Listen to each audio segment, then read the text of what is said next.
guys, welcome back to Kinetics YouTube channel. Today I'm here, Shinoo Mapleton, to talk to you about how I started Sector111, how that brand grew, how it kind of dropped off, and frankly now how it's re-emerging and what we are doing to ensure that it's got a bright future. Sector111 was a company I started in 2004. I really started working on it in 2003, but technically I think I filed the name in 2004. I had started doing product development on the Elise and Exige and needed to come up with a name. I'd started honestly as a side hustle. I had another company called Filter Market that I had started in the year 2000, and it was doing well enough that I could kind of ride its coattails with this Lotus Parts initiative that I had started, this little side hustle, right? So when I looked and scanned the market, I saw a couple of businesses over in England and Europe that were called Elise Parts, Elise Shop, and so I thought, I'm not going to follow down that path. I like the numbers 111. It was what Lotus was using to describe the cars internally, and something that I thought sounded really cool. So I thought, all right, what can I play off of that? And there was a brand, a skateboard brand, actually down in San Diego called Sector9, that I thought, man, that sounds really cool. I'm just going to call my little side hustle here Sector111.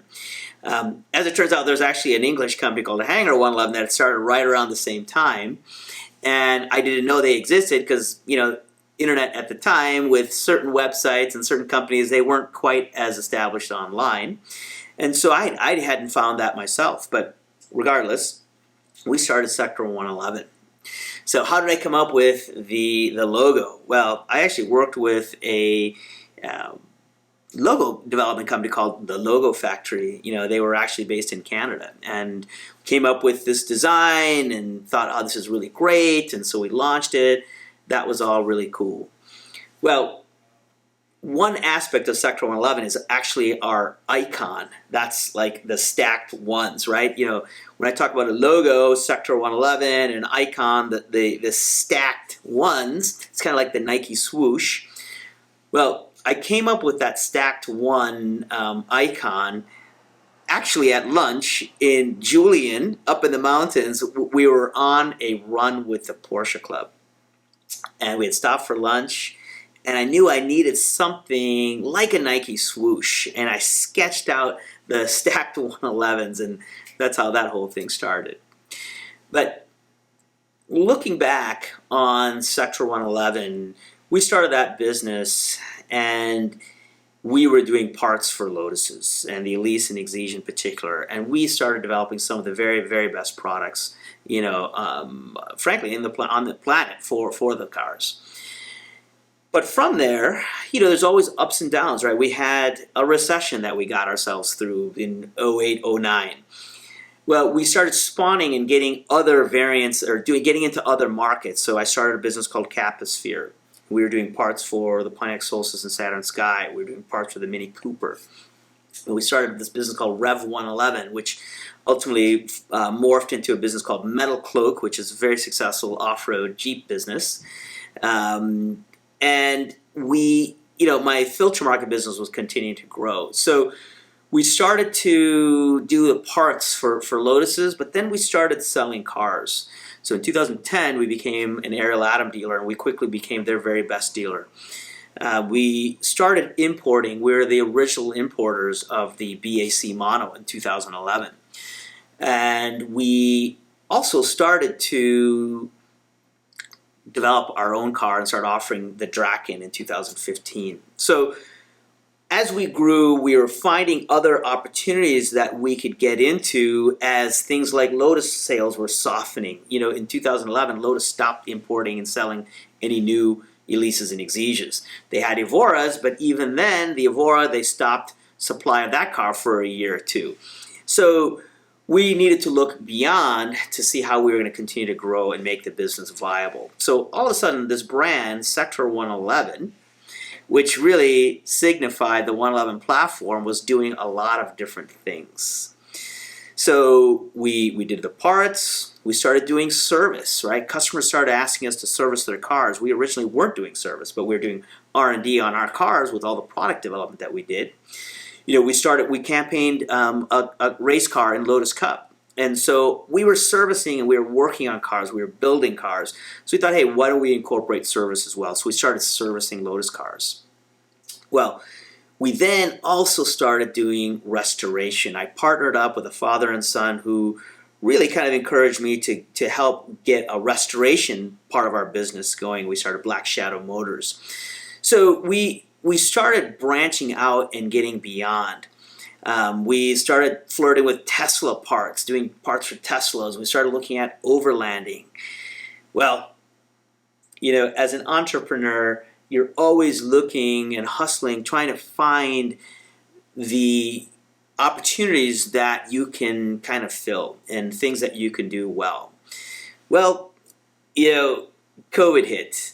I actually had a bit of a health scare myself. And so things happened that where our own decisions, right or wrong, I made the bet, I'm the entrepreneur, I got to sleep in it. So I fully take the blame for putting the Sector111 brand on hold and creating InnoKinetic to help service this broader audience of things that we felt we needed to do.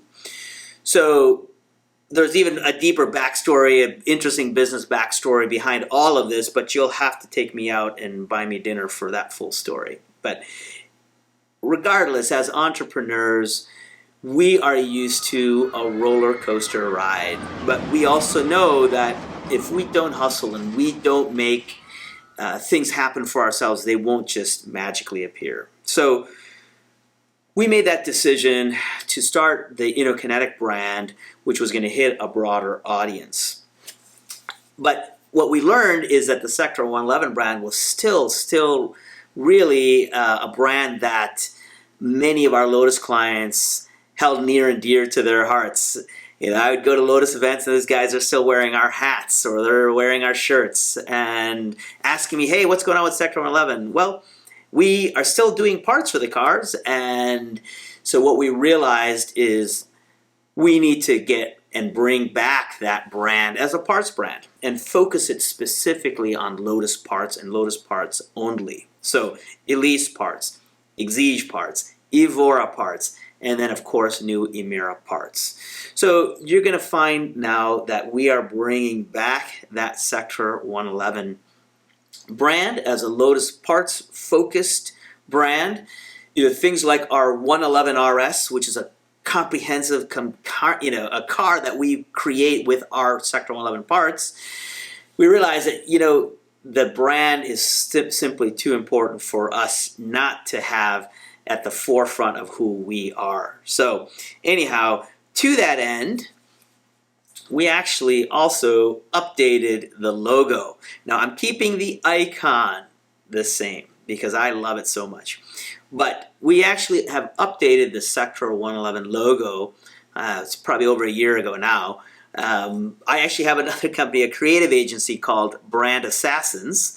And my partner and I, we actually took the old Sector111 logo, kind of updated it, freshened it, made it into something that is new to kind of reinvigorate the whole brand and relaunch it, if you will, in a way that is looking forward.